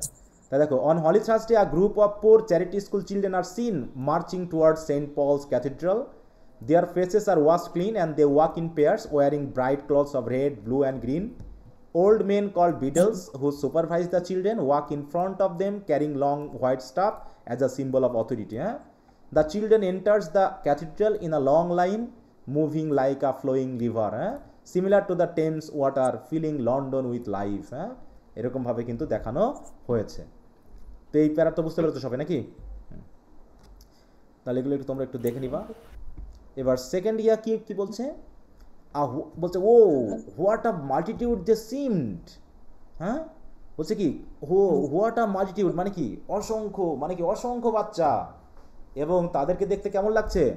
দে seemed this flowers of London town, তাদেরকে দেখে কেমন লাগতেছে? যে তারা জানো কি লন্ডন শহরের কিসের মতো লাগছে? ফুলের মতো লাগছে, তাই না? জানো কি লন্ডন শহরের ফুলের মতো। আচ্ছা, এখানে কিছু পাংচুয়েশনের একটু মিস্টেক আছে, আমি ওই যে অনলাইন থেকে নিয়েছি তোমাদের পোয়েট্রি ফাউন্ডেশন থেকে, এখানে পাংচুয়েশনের কিছু ঝামেলা আছে, তোমরা একটু বই থেকে মিলিয়ে নিবা। পাংচুয়েশনগুলো দিচ্ছে না দেখতেছি, যেহেতু ওগুলো ওখান থেকে নিয়ে নিই আমি। তারপর ও হোয়াট আ মাল্টিটিউড, হ্যাঁ, বিশাল ক্রাউড, মাল্টিটিউড মানে কি অসংখ্য মানুষকে বোঝায়। এবং দে সিমড, এবং দেখে মনে হচ্ছে this flowers of London town, তারা যেন লন্ডন শহরের ফুলের মতো। এবং সিটেড ইন কোম্পানিজ, এবং তারা এখন কোথায় আছে? চার্চে অলরেডি বসে পড়েছে। সিটেড ইন কোম্পানিজ, কোম্পানিজ মানে কি তারা যেহেতু অনেক বাচ্চার সাথে বসে, তাহলে কি একজন আরেকজনের সাথে বসে আছে। And they sit with radiance, এবং তারা যেন নিজেদের একটা রেডিয়েন্স বা ঔজ্জ্বল্য ভাব আছে, পবিত্রতার একটা যে মানে কি ঔজ্জ্বল্য ভাব, সেই ভাবটা যেন তাদের ভিতর থেকে বার হচ্ছে। মানে দেখানো হচ্ছে যে how innocent they are the flowers of London and they are radiating, মানে কি তাদের ভিতর থেকে যেন সেই ডিভাইন একটা এক ধরনের লাইট যেন বার হচ্ছে। এবং তারা কি হচ্ছে অল দিয়ার ওন, এবং সব কিছু কি এটা তাদের নিজস্ব, দেখো অল দিয়ার ওন। হ্যাঁ, তাহলে seated in companies they sit with radiance all their own. The hum of multitude was there. Hum মানে কি গুনগুন করা, ধরনের গুনগুন সাউন্ড। যখন আমরা বিশেষ করে তোমরা স্কুলে নিশ্চয়ই করেছো না, অ্যাসেম্বলি করেছো না, বলো স্কুলে সোনার বাংলা জাতীয় সঙ্গীত গাইতে হতো না? জাতীয় সঙ্গীত একসাথে গাইলে কেমন লাগে? একসাথে যখন অনেকে গান করবে তখন দূর থেকে শুনলে নিশ্চয়ই এক ধরনের গুনগুনানি সাউন্ড হবে, তাই না?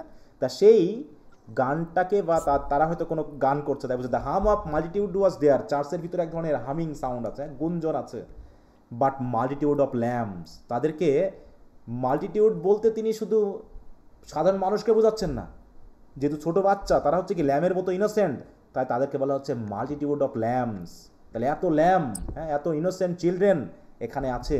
দেখো thousands of little boys and girls, হ্যাঁ, তাহলে হাজার হাজার thousands of little boys and girls raising their innocent hands. তারা কি করছে?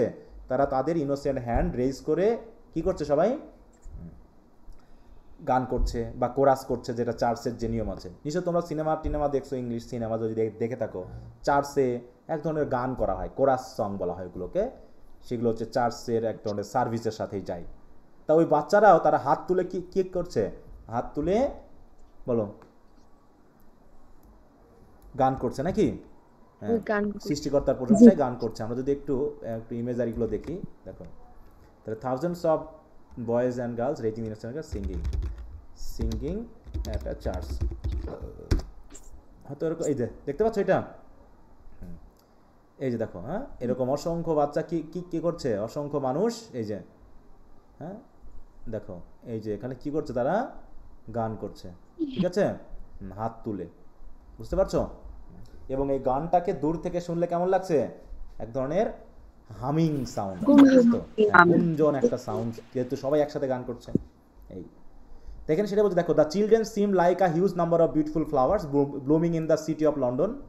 They sit together in orderly groups and shine with their own, দেখো, natural brightness. The sound of so many children gathered together is like a soft humming, but they are not crowd of wild creatures, but rather they are gentle like lambs. Thousands of small boys and girls raise their pure little hands in prayer toward heaven, মানে প্রার্থনা করছে বা গান করছে, সেই শর্তে তারা কি করছে, হাত তুলে আছে।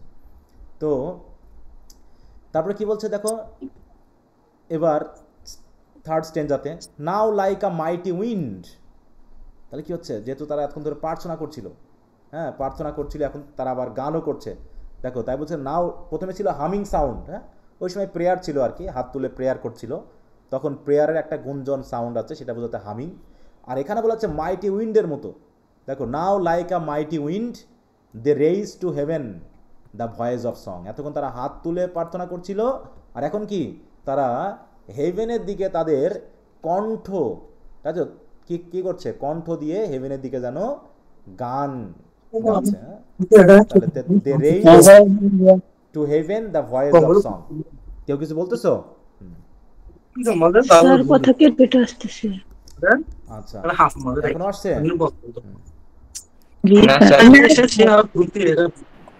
না স্যার ঠিকই তো আছে। আরো মনে হয় আনমিউট করা। আনমিউট করা আছে, আলম হোসেন একটু মিউট রাখো।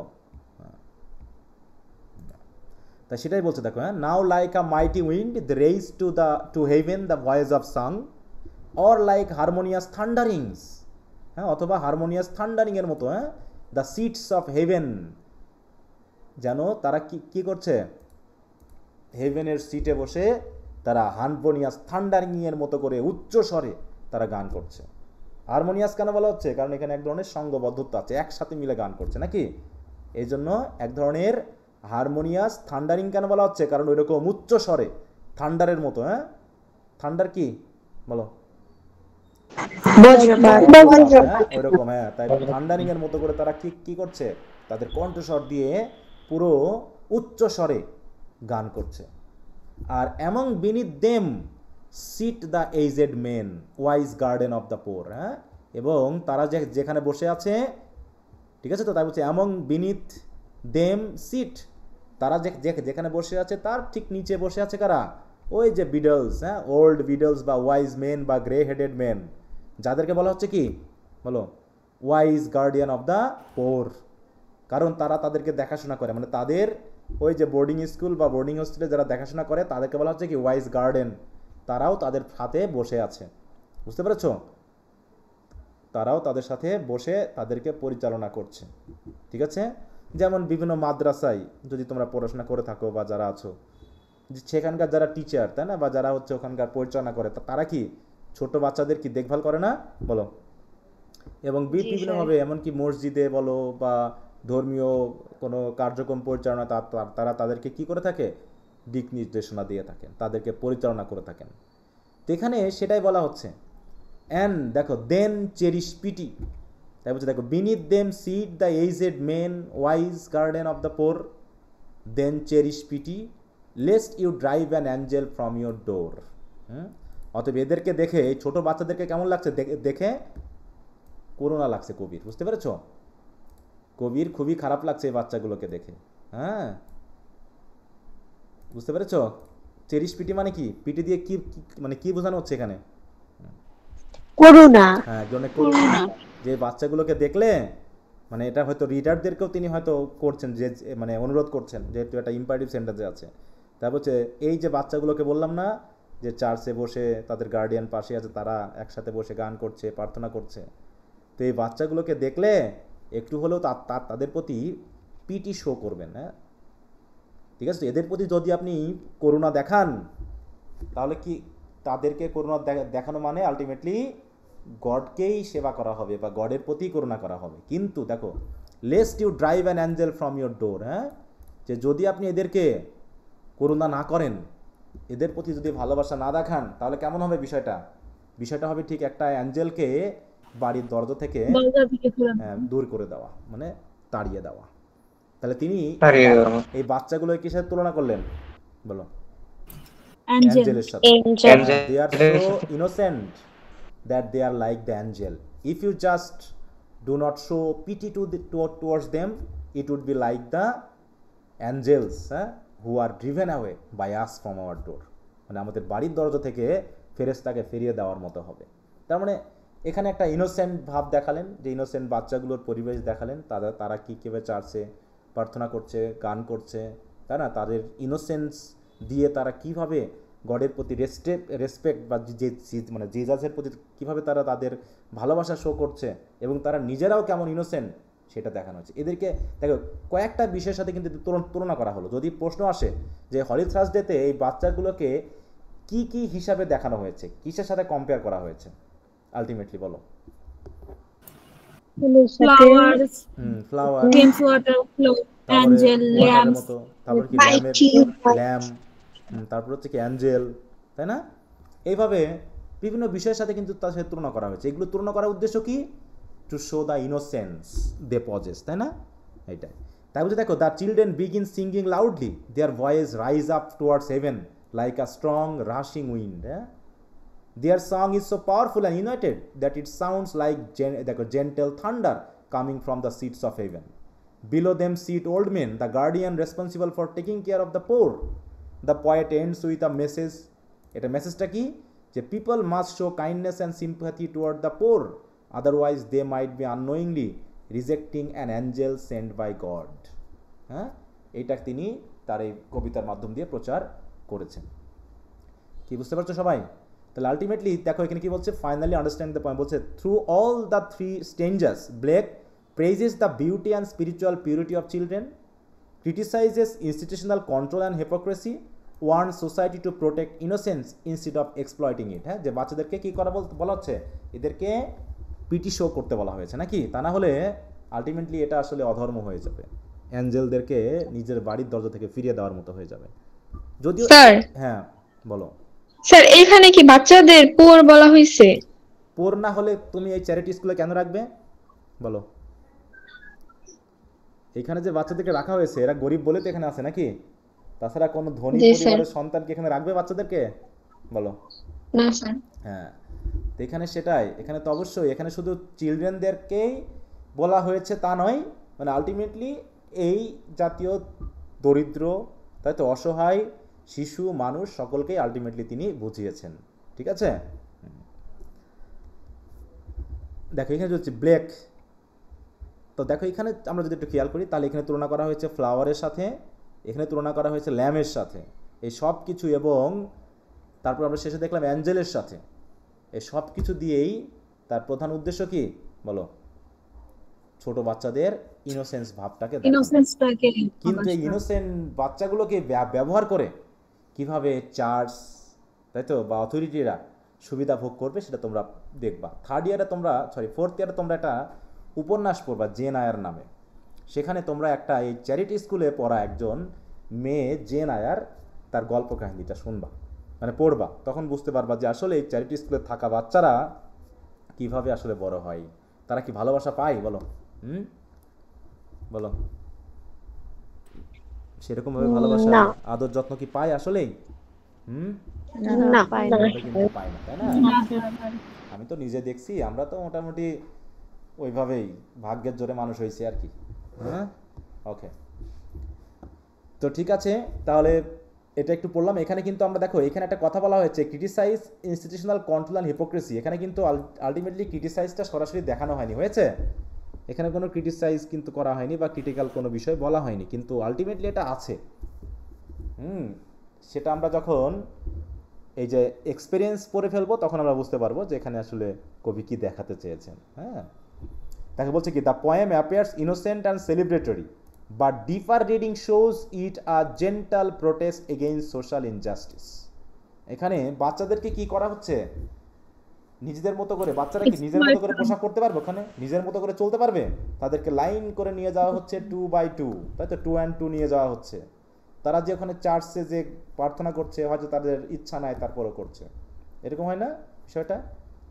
যে বাচ্চাদেরকে কন্ট্রোল করা হচ্ছে, হয়তো বাচ্চাদেরকে ওখানে কি করা হচ্ছে, ব্যবহার করে দেখা যাচ্ছে ওই ডোনার যারা, কারণ মাদ্রাসা বা এইগুলো কিসের টাকায় চলে? কারো তো ডোনেশনে চলে না, এরকম এতিমখানা মাদ্রাসা ডোনেশনে চলে।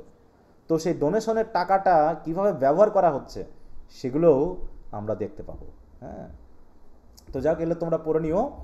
আমরা একটু আগে হলি থ্রাস্টের এক্সপিরিয়েন্সটা পড়ে নিই, তাহলে দুটা কম্পারেটিভ স্টাডি করলেই আরও আসলে উদ্দেশ্যটা ক্লিয়ার হবে আমাদের কাছে। সরি,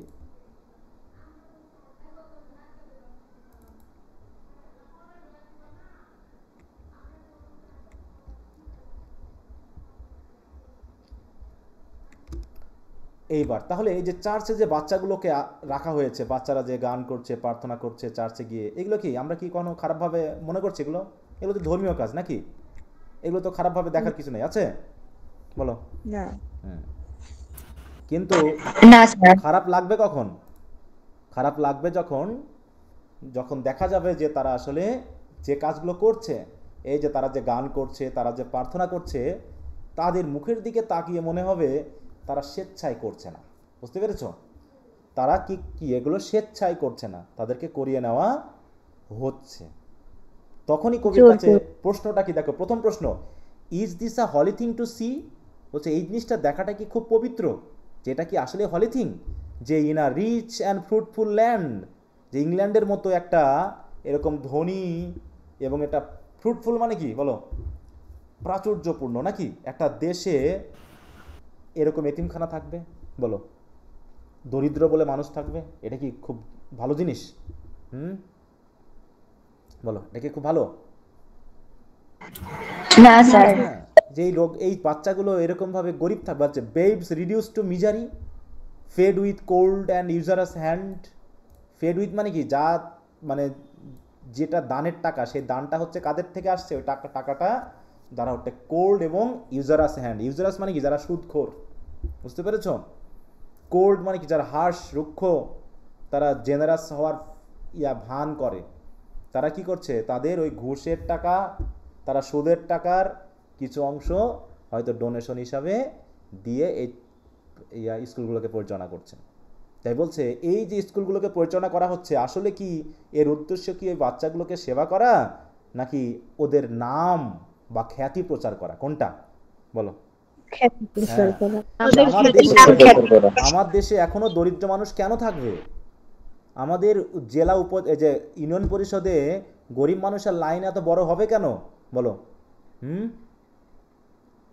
তুমি জিনিসপত্রের দাম বাড়িয়ে নিজের ব্যবসা বড় করবা, ঠিক আছে তো, আর হচ্ছে গরিবদেরকে রিলিফ দিবা, দিয়ে দেখাবা যে তুমি কত মহৎ মানুষ। হ্যাঁ, তাই নাকি? এটা কি দারিদ্রতা টিকিয়ে রাখাও বড় লোকদের জন্য বা রাজনীতিবিদদের জন্য একটা কি উপকারী জিনিস? এতে তারা তাদের মানে কি বদান্যতাটাকে, ম্যাগনানিমিটাকে শো করতে পারে নাকি? দরিদ্রতা না থাকলে, যদি দরিদ্র মানুষ না থাকে, তারা কি শো করতে পারবে এগুলো? বলো না। হ্যাঁ, তাই এটাকে বলছে এরকম একটা রিচ এবং ফ্রুটফুল ল্যান্ডে এরকম চ্যারিটি স্কুল থাকবে কেন? ঠিক আছে তো? বা চ্যারিটি স্কুল থাকলেও বাচ্চাদের এই অবস্থা হবে কেন? যে বাচ্চাগুলোকে দেখেই মনে হচ্ছে দে আর রিডিউস টু মিজারি, তারা দুঃখে আছে, কষ্টে আছে। তাদের খাওয়া, তাদের চোখে মুখের দিকে তাকিয়ে মনে হচ্ছে তারা কতদিন খায়নি। এরকম হয় না বলো তো? এতিমখানায় যে বাচ্চাগুলো থাকে, এরা কি খুব হৃষ্টপুষ্ট হয় বলো? না স্যার। নিশ্চয়ই হৃষ্টপুষ্ট হয়। তাহলে ওদের নামে নিশ্চয় টাকা আসতেছে প্রচুর, কিন্তু তা দিয়ে কি খাওয়ানো হচ্ছে, তাদেরকে কি পড়ানো হচ্ছে? আমি যে বোর্ডিং স্কুলে পড়তাম, বুঝতে পেরেছ, সেখানে কি করা হতো জানো তো? টাকা পয়সার কিন্তু কমতি ছিল না, কিন্তু আমাদের খাওয়া দাওয়া ওই যেটা কম বাজারে সবচেয়ে কম দামি সবজি সেটা কেনা হতো, ঠিক আছে।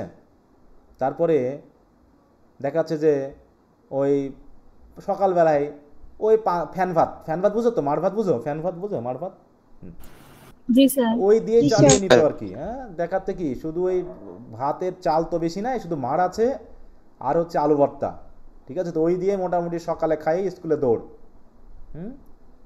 তারপরে হচ্ছে তোমার হয়তো সপ্তাহে একটু মাংস, একটু হয়তো বা ডিম দিত, তাও আবার ডিম মাঝে মাঝে হাফ ডিম হইতো, ঠিক আছে। তো টাকা নাই, কিন্তু টাকা যে আসছে না তা নয়, কিন্তু এখানে যারা পরিচালনা করছে তাদের ছোলপোল ঠিকই খাচ্ছে, তাদের সব কিছুই হচ্ছে, ঠিক আছে। তো এখানে যে ওয়ার্ডেনরা থাকে, যে যারা এই যে বেডলসরা থাকে, তাদের তো ঠিকই তাদের জাঁকজমকতা চলতেছে।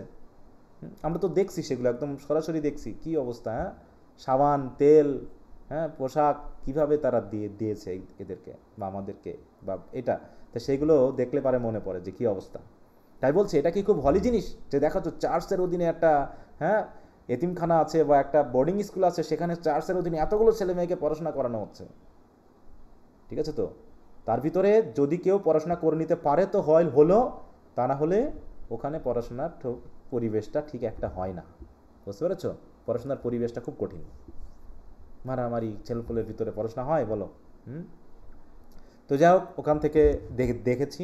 তারপরও যারা সচেতন হবে তারা পড়াশোনা করে নিয়ে হয়তো একটু বড় হতে পারবে, কিন্তু অধিকাংশ ছেলে মেয়েই মানুষ হয় না এসব জায়গাতে। তো তাই বলছে দেখো, is this a holy thing to see in a rich and fruitful land, babes reduce to misery, fed with cold and usurous hand. Usurous মানে কি বললাম তাহলে? যারা হচ্ছে কি করে, সুদখোর নাকি? কোল্ড মানে কি? যাদের ভিতরে আন্তরিকতা নাই, কিন্তু তারা তাদের টাকার ভিতর থেকে কিছু ওই যে সাদা করার জন্য আছে না, যে সাদা করার জন্য কি করছে, এই বিভিন্ন বোর্ডিং স্কুলে তারা হচ্ছে দান করছে। তো যাই হোক, বলছে the poet ask whether it is a holy, দেখো, true holy to witness such a sight in a country that is rich and full of resources, innocent children are still suffering in terrible poverty, they are given only the smallest amount of charity by people who pretend to be generous but actually give in a harsh and selfish way, expecting recognition or benefit in return. হ্যাঁ, তারা চাচ্ছে কি benefit return চাচ্ছে, যে আমরা আসলেই কত দানশীল মানুষ। তারপর কেমন হচ্ছে, এখানে সবচেয়ে এগুলো রিডিং দিবা, কিন্তু রিডিং দাও তো আমি যেগুলো দিচ্ছি, বিশেষ করে এই যে সিম্বলিক মিনিংগুলো এগুলো। হ্যাঁ জি স্যার। আমি যেহেতু সব পড়াচ্ছি না বা পড়াই দিতে পারতেছি না, এর ভিতর তোমরা এগুলো পড়ে নিবা। দেখো, England appears rich and righteous but its children starve and cry. এ বলছে is the trembling cry a song, বলছে এই যে বাচ্চারা হলি থার্সডেতে গান করছে, মানে হয়তো বা চার্চে তিনি গেছেন হলি থার্সডের দিন, গিয়ে দেখে বোর্ডিং স্কুলের এই বাচ্চারা একসাথে বসে কি করছে, চার্চে গান করছে। তা কবির ওরা যখন গান করছে তখন কণ্ঠস্বর যেন কাঁপছে, হ্যাঁ, ওরা যেন খুব কষ্টে গান করছে, ওদের গানটা যেন মন থেকে উৎফুল্লভাবে স্পন্টেনিয়াসলি আসছে না। তো কবি প্রশ্ন করছেন, এই যে ট্রিমলিং ক্রাই, এরা যে চিৎকার করছে, এটাকে কেউ গান বলে? Can it be a song of joy? এটা কি আনন্দের গান বলা যায়? বলো। And so many children poor, আর এতগুলো বাচ্চা কি করে গরিব হয়? হ্যাঁ, এইরকম একটা দেশে এত সুন্দর চার্চের মানুষগুলো এত বেশি পরিপাটি, এত মানে মোটা গাটা। দেখছো তোমরা হচ্ছে যে ইউসুফ জুলেখা দেখছো না, দেখছো যে ওই যে যারা হচ্ছে কি খাদেম নাকি, হ্যাঁ, খাদিমরা শুধু খায় মোটা হয়, বুঝতে পারছো, আর গরিবরা না খেয়ে মারা যায়। তা ওইরকম ওই যে ইউসুফ গিয়ে যখন বলছে যে খাদেমরা একজনের মানে 5 জনের খাবার নেয়, খাদেমরা, বুঝতে পারছো, ওদের যে গড আছে সে নাকি খাবার খায়, তার নামে 5 জনের খাবার বাড়তি নেয়, নিয়ে ওই 5 জনের খাবার তারা খায় গডে না খাইতে পারলে, ঠিক আছে। গডের নামে নিয়ে কি করছে তারা, তাদের খোদার নামে তারা নিজেরা খাচ্ছে, দিয়ে মোটা হচ্ছে। একটা খাদেমও চিকন নেই, সব মোটা মোটা নাকি, হ্যাঁ, সেই মোটা। তাই বলছে তাহলে তারা খাচ্ছে, অথচ গরিব মানুষদের খাবার পাচ্ছে না, দুর্ভিক্ষ, খাবার নাই। হ্যাঁ, তাই বলছে সো মেনি চিলড্রেন পোর, এতগুলো বাচ্চা গরিব হয় কি করে? তাহলে কি সত্যি এটা কি কোনো ফ্রুটফুল ল্যান্ড, নাকি ইট is a land of poverty? এটা দেখে তো মনে হচ্ছে ইংল্যান্ড তো উন্নত দেশ না, এটা তো দারিদ্রতার দেশ বলে মনে হচ্ছে আমার কাছে। এতগুলো বাচ্চা কি করে গরিব হয়? হ্যাঁ, গরিব কিছু থাকতে পারে, এতিম থাকতে পারে, কিন্তু তাই বলে এতগুলো চিলড্রেন পোর, এবং এরা যে গান করছে চার্চে, এটা কি আমরা আনন্দের গান বলতে পারি? তারপরে কি বলছেন, প্রশ্নগুলো খেয়াল করেন। হ্যাঁ, the speaker wonders whether the weak and shaky voices of children can truly be considered a joyful sound. Instead of sounding happy, their voice reveal fear and suffering. The poet questions how so many children in such a wealthy country can live in poverty. অতএব this heartbreaking reality forces the conclusion that England, despite its riches, is actually a land filled with poverty and misery for the innocent. তাহলে ইংল্যান্ডের মতো একটা উন্নত দেশে কীভাবে chimney sweeper থাকতে পারে, কীভাবে এরকম দারিদ্র ছেলেমেয়েরা তাই তো না খেয়ে না দিয়ে দারিদ্রতার মতো জীবনযাপন করতে পারে। অতএব এটা হচ্ছে কি একটা প্যারাডক্সিক্যাল। হ্যাঁ, দ্যাট হচ্ছে this paradox exposes England's false identity. It calls itself holy and prosperous, yet it is truly defined by the poverty of its children. Blake uses this danger to directly attack the moral and economic contradictions of society. ঠিক আছে, এবার হচ্ছে কি বলছে, and their sun does not shine. বলছে দেখে দেখে মনে হচ্ছে এই বাচ্চারা তো কিছু খাই না, এ লন্ডন যেন একটা দারিদ্রতার দেশ, মানে তাদেরটা অন্তত দারিদ্রতার দেশ, তারা একই দেশে বসবাস করে তাদের অংশটুকু হচ্ছে কি দরিদ্রতার দেশ, এবং তাদের দেশে যেন কোনোদিন সূর্য ওঠে না। ঠিক আছে তো, তাই বলছে their sun does never shine and their fields are bleak and bare, এবং তাদের মাঠ কেমন বলো, ব্লিক, শূন্য, তাই তো, এখানে যেন কোনো অনুর্বর, এদের মাঠে যেন কোনো ফসল হয় না।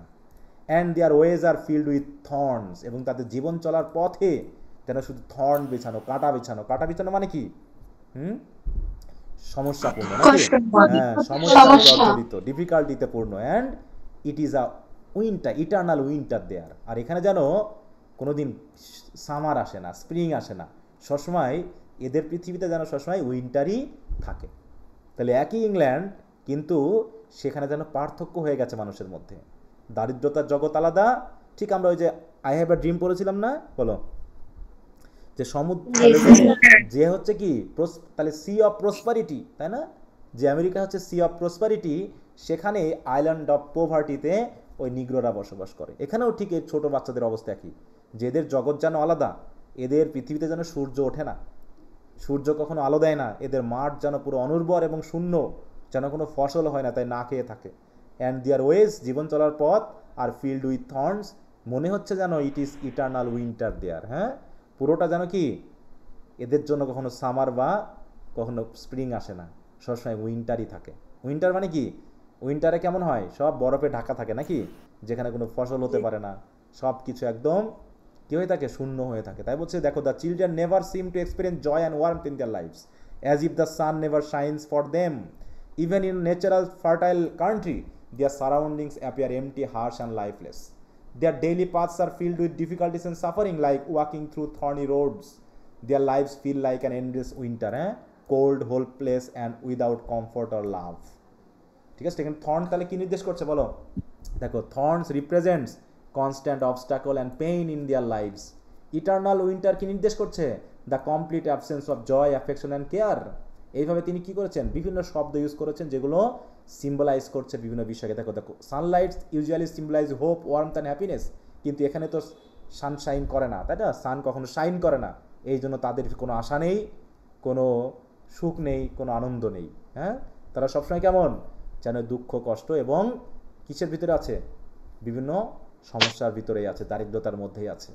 তাহলে এরকম একটা দরিদ্র দেশ, মানে ধনী দেশকে আমরা কিভাবে ধনী বলতে পারি, যেখানে এতগুলো বাচ্চারা এখনো গরিব।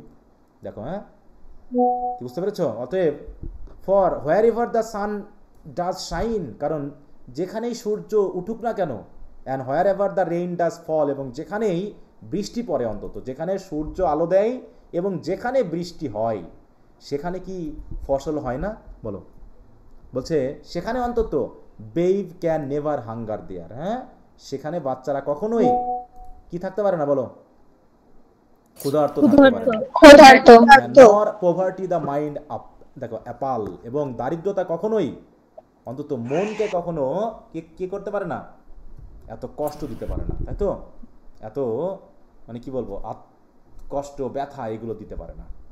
কারণ যেখানে অন্তত সূর্য আলো দেয় আর যেখানে বৃষ্টি হয়, সেখানে জমিতে অন্তত ফসল হয়, সেখানে অবশ্যই কখনো কেউ না খেয়ে থাকতে পারে না, সেখানে কোনো দারিদ্রতা থাকতে পারে না। তার মানে ওদের জগতে সূর্য ওঠে না, ওদের জগতে বৃষ্টি হয় না, ওদের জগতে সবসময় শীত আর শীত এবং বরফে ঢাকা পুরো যেন এলাকা বা দুনিয়া। এই জন্য তারা এই দরিদ্র জীবনযাপন করছে। এই কথাগুলো কি আইরনিক্যাল না বলো? জি স্যার। তাই বলছে যে দেখো, wherever sunlight shines and rain falls, wherever nature provides nourishment and life, children should never suffer from hunger. সেখানে বাচ্চারা ক্ষুধার্ত থাকতে পারে না।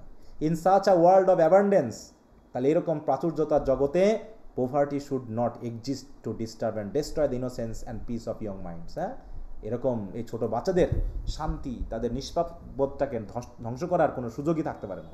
তার মানে এখানে হয় না মানে আসলেই সেই সুযোগটা এদের নাই। The natural world offers enough for everyone. Nature কখনো মানুষকে কি করে না বলো, ঠকায় না, তাই তো? তাদের জন্য যথেষ্ট দিয়েছে। পৃথিবীতে যত খাবার আছে সব মানুষ সমানভাবে খেতে পারে, কিন্তু দারিদ্রতা থাকার কারণটা কি বলো? কারণ একজনের ভাগে যদি 10 টাকা থাকে, তো একজনের হাতে যদি এখন 100 টাকা চলে যায়, তাহলে বাকি কয়জনের হাতে হাত শূন্য থাকবে বলো? কয়জন হাত শূন্য থাকবে? ওইরকম 9 জনের হাত শূন্য থাকবে। তার মানে একজন বিশাল, যেমন আমরা বিভিন্ন বড় বড় শহরগুলোকে দেখি, তাই না? বিশাল বিশাল বিল্ডিং, তার নিচে বস্তি। বিল্ডিংয়ে হয়তো দেখা যাচ্ছে 5টা পরিবার বসবাস করছে, আর বস্তিতে ওই ছোট্ট জায়গার ভিতরেই 15টা পরিবার বসবাস করছে। এইভাবে মোটামুটি একটা অসমতা বিরাজ করছে, ইনইকুয়ালিটি বিরাজ করছে। যে পৃথিবীতে কখনো ঘাটতি থাকতে পারে না, কারণ পৃথিবী প্রত্যেকটা মানুষের জন্য এনাফ খাবার অফার করে, এনাফ সব কিছু অফার করে। কিন্তু আমরাই হয়তো বা এটা এমন বৈষম্যের ব্যাপারটা ঘটিয়েছি যেখানে 10 জন না খেয়ে থাকে, কারণ এই 10 জনের খাবার একজন ভোগ করে, নষ্ট করে, অপচয় করে। তাই বলছে, so allowing children to suffer is a failure of humanity. অতএব বাচ্চাদেরকে এরকম সাফার করানোটা, এটা আসলে হিউম্যানিটির একটা ফেলিয়ার। এটা নেচারের কোনো দোষ না। নেচার যা দেওয়ার তা দিয়েছে, শুধুমাত্র আমরা মানুষেরা কি করছি, এখানে ঘাটতি তৈরি করছি, কারণ অসমতা, তাই তো? সেই জিনিসটা এখানে বিরাজ করছে ব্যাপক হারে। তো দেখো এখানে কি বলছে, nature provides for all. Poverty is caused by human greed and not scarcity. Children deserve care and nourishment, কিন্তু সেটা পাচ্ছে না এখানে। Poverty harms the soul. অতএব এখানে দারিদ্রতা কি করছে, এই ছোট বাচ্চাগুলোকে নিষ্ঠুর বানাচ্ছে। দেখো তো ঢাকা শহরে কি ছোট বাচ্চারা কি ইয়া হয় না বলতো, এই যে কি জানো, টোকাই হয়, তারপর হচ্ছে পিক পকেটার হয়, তাই না? পকেট টকেট মারে, চুরি টুরি করে। এরা কি জন্মের পর থেকে চোর হিসাবে আসছে নাকি? বলো, এরা নিশ্চয়ই চোর হিসাবে জন্মগ্রহণ করেনি, কিন্তু পরিস্থিতি তাদেরকে এমনটা বানিয়েছে, তাই না? অতএব এই কবিতা যেটা পাচ্ছি, মেসেজটা কি, the children suffer is the world's greatest sin and stopping it is the world's greatest duty. এখন এই বাচ্চাদেরকে কি করতে হবে? উদ্ধার করতে হলে এই দারিদ্রতা দূর করতে হবে। তা বলছে, আর truly rich land never let children starve, আর truly holy society protects innocence, আর truly moral nation care for its poor. কিন্তু এইগুলো থাকা মানে কি, তাহলে এই দেশটা কখনোই কি হতে পারে না, ট্রুলি রিচ বা হলি বা মোরাল হতে পারে না। এটা তিনি কিন্তু আলটিমেটলি তুলে ধরেছেন। তাহলে বাহ্যিক দিক থেকে মেকআপ করা হলেও, তাই তো, বাহ্যিক দিক থেকে জাঁকজমকপূর্ণ হলেও আসলে ভিতরে ভিতরে কি প্রচুর পরিমাণে দুর্নীতি, লোভ, তাই তো, ভণ্ডামি, এইগুলো বিরাজ করছে, যেগুলো চার্চের অধীনেই হচ্ছে। বুঝতে পেরেছ? তো এই হচ্ছে মোটামুটি 2টা কবিতার আলোচনা। আশা করি তোমরা ধরতে পেরেছ যে আসলে এক জায়গায় ইনোসেন্সে তিনি কি বলালেন, ওখানে জাস্ট ইনোসেন্ট অবস্থাটা তুলে ধরছেন, কিন্তু তিনি দেখালেন যে এটা হচ্ছে কি একটা উপরে একটা ব্যাপার, যে চার্চগুলো সেবার নামে কি করছে, গরিব বাচ্চাদেরকে কি করছে, ওখানে খাওয়াচ্ছে, পড়াচ্ছে, মানুষ করতেছে। এটা হচ্ছে কি একটা হলি থিং বলে মনে করা, পুরোটাই আয়রনি। কিন্তু আসলে ভিতরের দিকে যদি আমরা দেখি, তাহলে তাদের কিভাবে খাওয়ানো হচ্ছে, কিভাবে পড়ানো হচ্ছে, তাদের ফেস দেখলেই বোঝা যায়। ঠিক আছে তো, যে একটা মায়ের অধীনে, একটা বাবার অধীনে থাকলে পারে বাচ্চারা এত মিজারির মধ্যে থাকতে পারে না, কিন্তু সেটা থাকছে। তার মানে এদের জন্য যে সম্পদ বরাদ্দ আছে সেটা অন্যেরা ভোগ করছে, এই জন্য তারা আজকে স্টার্ভ করছে। দে আর সাফারিং ফ্রম ওয়ান, তারা অভাবে ভুগতেছে। তো এই হচ্ছে মানে ইয়ার অবস্থা। ব্লেকের উদ্দেশ্য কি তুলে ধরা। তো এখানে তিনি সমাজ, ধর্ম, মানুষের ভণ্ডামি, বিশেষ করে সবগুলোতে তিনি চিলড্রেনদেরকে দেখিয়েছেন, তাই না? চিলড্রেন কি প্রত্যেকটা কবিতা আছে না, ইন্ট্রোডাকশনে আছে, ল্যামে আছে, নার্সের সঙ্গে আছে, চিমনি সুইপারে আছে, হলি থার্সডে তো পেলাম, লন্ডনেও আমরা কিন্তু চিলড্রেনদেরকে পেয়েছি। লন্ডনে যেহেতু সকল শ্রেণীর মানুষকেই দেখানো হয়েছে, সেখানে আমরা চিমনি সুইপারদেরকেও পেয়েছি, এমনকি ওই যে ইনফ্যান্টস ক্রাই আছে না, হার্লটের যে ছোটো বাচ্চা, সেখানকেও তিনি দিচ্ছে। ছোট্ট একটা বাচ্চা, সে তো ইনোসেন্ট, কিন্তু এটা অবৈধ একটা সম্পর্কের কারণে আজকে সে পৃথিবীতে এসেছে। তার এই পৃথিবীতে আসাটা কি ওয়েলকাম করা হচ্ছে বলো, ওয়ার্মলি ওয়েলকাম হচ্ছে নাকি কার্স করতেছে? তার মা অভিশাপ দিচ্ছে নাকি? যে তার মা তাকেই সেই মা তাকে অভিশাপ দিচ্ছে, অতএব তার জন্মটা এখানে অভিশপ্ত। কিন্তু আসলে এর জন্য ওই শিশুটাও দায়ী না, এর জন্য ওই হার্লটটাও দায়ী না। এটার জন্য কারা দায়ী? পুরো সমাজ ব্যবস্থা দায়ী। কেন হার্লটটি থাকবে, কেন তাকে থাকতে দেওয়া হবে, তা বা ওই মেয়েটা কেন এই পেশাতে জড়িয়ে আসবে? কেউ কি ইচ্ছা করে কি এই পেশাতে আসে বলো? না স্যার। কেউ আসে না, পরিস্থিতিতে সে হয়ে যায়। তাই সব কিছুর কি সমাজকে আসলে তুলে ধরছে, যে আসলে যে সমাজকে আমরা এত ভালো, এত আইডিয়াল বলে মনে করি, তার ভিতরে এই জিনিসগুলো চলছে। ওকে, এই হলো আমাদের আজকের ক্লাসের দুটা কবিতা। যদি কারো কোনো প্রবলেম থেকে থাকে একটু বলতে পারো। দেখো এখানে হলি থার্সডেটার কথাটা কি সরাসরি এসেছে বলো, হলি থার্সডের ব্যাপারটা? এটা জাস্ট একটা অকেশন বা একটা উপলক্ষ। তিনি চার্চে ওদেরকে দেখেছেন হলি থার্সডে দিন, যে এমন একটা পবিত্র দিনে তারা যে পবিত্র কংগ্রেগেশনের সাথে রিলেটেড, এটা পুরোটা কবির কাছে পবিত্র মনে হচ্ছে না।